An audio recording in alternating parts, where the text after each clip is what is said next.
मिंगलू ने Shane yuan को गले लगा लिया, उसके होठों पे किस करके चिल्लाई, यस, 3 मिलियन युआन से कम की गाड़ी मैं खुद से चूज करूंगी। Shen Yuan, I love you to death. उसकी ये अदा देख के शेन युआन ने सोचा, अरे यार, जितना ज्यादा खर्च करता हूँ उतना ही ज्यादा वापस मिलता है, पर नाना के लिए घर तो सिर्फ 3 मिलियन का है। अगर लुओ मिंगलू के लिए 3 मिलियन से ऊपर की गाड़ी ली तो पता नहीं नाना क्या सोचेगी।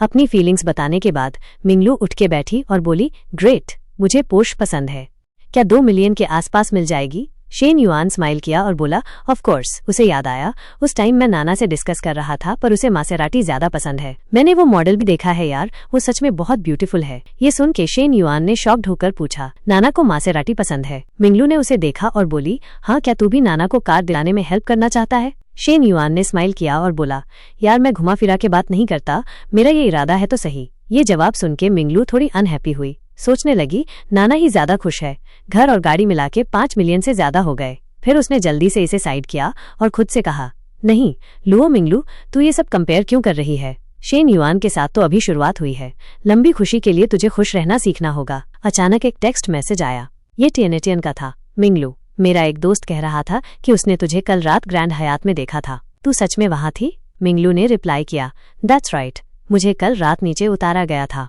टियनेटियन ने टेंशन में पूछा, राइट, किसने? मिंगलू ने वापस मैसेज किया, शेन युआन के अलावा और कौन? मैं सच में स्टूपिड हूँ, बस नशे में थी और उसके साथ चली गई। ये पढ़ के टियनेटियन ने मुंह बना लिया, सोचने लगी, मिंगलू कितनी फेक है, ये तो दोनों की मर्जी से हुआ था और ये ऐसे एक्ट कर रही है जैसे इसे फोर्स किया गया हो। मैं इसे जानती हूँ, इसने डेफिनेटली खुद पहल की होगी शेन युआन के पास जाने की। ये सोचते ही उसके दिल में उदासी भर गई। वेट, तो क्या इसका मतलब है कि मेरी एक और बेस्ट फ्रेंड भी लग्जरी याच पर चढ़ गई है? ओ माय गॉड, हम 3 बेस्ट फ्रेंड्स एक साथ खेलते हैं, पर मैं ही क्यों सफर कर रही हूँ? ये तो बहुत अनफेयर है। इधर शेन युआन ने अपने कपड़े पहन लिए थे और बोला, ट्रेनर, तू खुद गाड़ी ले ले, जब तू देख ले तो मुझे अकाउंट भेज देना, मैं सीधे पैसे ट्रांसफर कर दूंगा। ये सुन के मिंगलू ने बोला, ओके। फेवरेबिलिटी पॉइंट्स इस टाइम 86 हो गए थे। ये नंबर देख के शेन युआन स्माइल किया, सोचने लगा, कल रात बॉल खेलते टाइम सबसे ज्यादा फेवरेबिलिटी पॉइंट्स 82 थे, पर अब ये 86 हो गए हैं। लगता है 90 फेवरेबिलिटी रिवॉर्ड अब ज्यादा दूर नहीं है।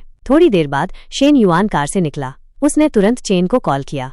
जैसे ही उसने फोन उठाया, बोली, शेन युआन, मैंने सारी कॉफी सीख ली है, कब आ रहा है तू टेस्ट करने? शेन युआन ने स्माइल किया और बोला, मैं आज बिजी हूँ तो नहीं आ सकता, मैं तुझे गाड़ी दिलाने का प्लान कर रहा हूँ, जा गाड़ियाँ देख। ये सुन के चेन ने हैरान होकर पूछा, राइट, तूने कुछ टाइम पहले ही घर खरीदा था, अब फिर से गाड़ी क्यों लेनी है? शेन युआन, पैसे वेस्ट मत कर, मेरे पास पहले से ही गाड़ी है, वो तो बस आने जाने के लिए है, सच में जरूरी नहीं है। उसका रिएक्शन देख के शेन युआन बोला, बी गुड, मुझे अपनी वुमन के लिए कार खरीदना पसंद है और मेरे पास पैसों की कोई कमी नहीं है, तुझे कौन सी गाड़ी पसंद है? चेन नॉर ये सुन के क्या बोले उसे समझ नहीं आया। एंड में वो मान गई और बोली, ठीक है, फिर एक नॉर्मल BMW ले ले, ज्यादा महंगी नहीं चाहिए। शेन युआन ने तुरंत ऑब्जेक्शन किया, नो वे, मैं अपनी वुमन के लिए जो गाड़ी चूज करता हूँ वो 2 मिलियन युआन से कम की नहीं हो सकती। ये नंबर सुन के चेन एकदम स्टन हो गई। 2 मिलियन युआन बहुत महंगा है, बहुत ज्यादा। तूने अभी लास्ट टाइम घर खरीदा था और अब एक सुपर कार खरीद रहा है। शेन युआन ने स्माइल किया और बोला, तेरा बर्थडे जल्दी ही आ रहा है, ये मेरी तरफ से तेरे लिए बर्थडे गिफ्ट है, पैसों की फिक्र मत कर, तेरा आदमी पैसे वाला है। इस बात पर शेन युआन थोड़ा हिचकिचाया और पूछा, चेन नॉर, अगर मेरे और लू मैंगलू के बीच कुछ हुआ तो तुझे बुरा लगेगा? उसने सोचा, ये बात छुप नहीं सकती, चेन नॉर को किसी और से पता चले, उससे अच्छा है कि मैं खुद ही बता दूं। चेन की आंखें थोड़ी उदास हो गईं, उसने हिचकिचाते हुए रिप्लाई किया, मुझे बुरा लगेगा, पर मुझे पता है कि मैं तुझे बदल नहीं सकती, तू मुझे खुद बता रहा है, इससे पता चलता है कि तेरे दिल में मैं हूँ, पर अगर फ्यूचर में ऐसा कुछ फिर से हो तो मुझे मत बताना, मुझे डर है कि मैं हैंडल नहीं कर पाऊंगी। ये सुनकर शेन युआन को लगा कि उसके दिल से एक बड़ा बोझ उतर गया है। उसने चैन को तसल्ली देते हुए कहा, डोंट वरी, मेरे दिल में तेरी जगह यूनिक है, कोई तुझे रिप्लेस नहीं कर सकता। चैन ये सुनकर वापस पूछती है, रियली, तूने ये सिर्फ मुझसे ही कहा है राइट? शेन युआन ने सीरियस टोन में कहा, ऑफ कोर्स, सिर्फ तुझे, मैंने किसी और से कभी नहीं कहा। यह शब्द सुनकर चैन इतनी इमोशनल हो गई कि उसकी आंखों में आंसू आ गए और वो बोली, मैं बिलीव करती हूँ तुझे शेन युआन, मैं ज्यादा कुछ नहीं मांगती, तुझे बस हफ्ते में एक दिन कैफे में मेरी बनाई हुई कॉफी पीने आना है, या अगर टाइम मिले तो घर आके मेरा बनाया खाना खा लेना और मैं सेटिस्फाइड हो जाऊंगी। उसे ये कहते हुए सुनकर शेन युआन ने सोचा, यार नाना सच में एक रेयर अच्छी औरत है, वो मेरा ध्यान रखती है और हमेशा मेरे पैसे बचाने के तरीके सोचती है।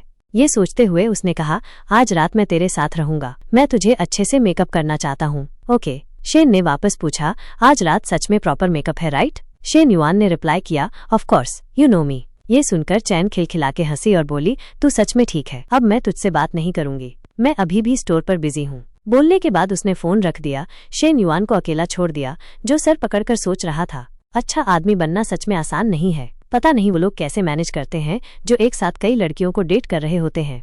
थोड़ी देर बाद ली शियाओ के घर वो चीजें नीचे यार्ड में ले जा रही थीं। जैसे ही उसने शेन युआन को देखा वो खुश हो गई और बोली, शेन युआन तू आ गया। उसे सामान ले जाते देख शेन युआन ने कहा, एडवाइजर मैं हेल्प करता हूँ। वो भागा और 2 बक्से उठा लिए, बोला मुझे करने दो। तभी एक बक्सा जमीन पर गिरने वाला था। ये देख के शेन युआन को पैनिक हो गया, ओ माय गॉड।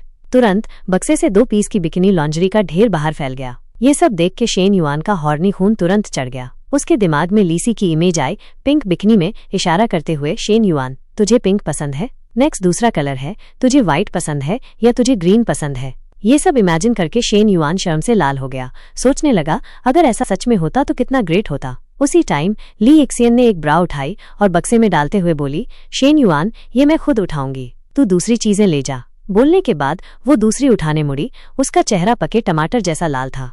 थोड़ी देर बाद ली मेंग एक बक्सा नीचे ले आई और उसे शेन युआन की गाड़ी में रखते हुए बोली, एक ट्रिप में नहीं होगा, तुझे शायद 2 बार और आना पड़ेगा, तो मैं तुझे एडवाइस देती हूँ कि पहले तू चला जा। ये खत्म करके वो पैसेंजर सीट पर चली गई। अपनी हेडलाइट सीधे शेन युआन के चेहरे पर चमकाई, एक वार्निंग के साथ। ये देख के ली सी ने कहा, ओके। उसने शेन युआन की तरफ देखा, शेन युआन डोंगशान डिस्ट्रिक्ट का रास्ता तू बता। शेन युआन ने रिप्लाई किया, ओके एडवाइजर लेट्स गो। जैसे ही गाड़ी चली ली एक्सियन फिर बोली, शेन युआन माइंड मत करना, मेरी बहन ऐसी ही है, वो रूड नहीं है और ना ही उसकी तेरे लिए कोई इंटेंशन है। शेन युआन ने रिप्लाई किया, इट्स ओके, मुझे लगता है वो पिछली 2 बार से ज्यादा फ्रेंडली थी। ली एक्सियन ने अपना सर खिड़की से टिकाया, बाहर देखते हुए आह भर के बोली, असल में वो पहले ऐसी नहीं थी। कॉलेज में उसे एक बॉयफ्रेंड से बहुत प्यार था। मैंने उसकी फोटो देखी है, वो काफी हैंडसम था, चश्मा पहनता था, बहुत पढ़ाकू लगता था। उसे उस टाइम की कहानी याद आई। वो दोनों एक दूसरे से बहुत प्यार करते थे, पर ये लॉन्ग डिस्टेंस रिलेशनशिप था। एक क्रिसमस पर ली मेंग अपने बॉयफ्रेंड के पास गई और उसे एक दूसरी लड़की की कमर में हाथ डाल के होटल में जाते हुए देखा। ली मेंग का दिल टूट गया। उस टाइम से उसने लड़कों से पूरी तरह से दिल तोड़ लिया था। ये सुन के शेन युआन जोर से चिल्लाया, स्कमबैग, उस तरह का आदमी सच में सोसाइटी का कचरा है। फिर उसे रियलाइज हुआ कि वो खुद को ही गाली दे रहा है, मैं खुद को गाली दे रहा हूँ। उसे गाली देते हुए सुन के लीसी ने अपना मुंह ढक लिया। हंसते हुए पूछा, तो फिर तू क्या, तू भी आदमी नहीं है क्या? शेन युआन ने ये सुन के सीरियस होकर कहा, ऑफ कोर्स मैं नहीं हूँ, मैं सबसे प्योर तरह का आदमी हूँ। तू क्या, तेरा क्या एटीट्यूड है लड़कों के लिए? लीसी ने स्माइल किया और रिप्लाई किया, जहाँ तक मेरी बात है मैं बस नॉर्मल एटीट्यूड रखती हूँ, क्योंकि मेरे पास मेरी बहन जैसा एक्सपीरियंस नहीं है तो मुझे सच में घिन नहीं आती। इस बात पर शेन युआन ने मौके का फायदा उठाया और पूछा, तो तू मेरे बारे में क्या सोचती है? अचानक ये सवाल सुन के लीसी खुद को कंट्रोल नहीं कर पाई। उसका चेहरा अनकॉन्शियसली लाल हो गया।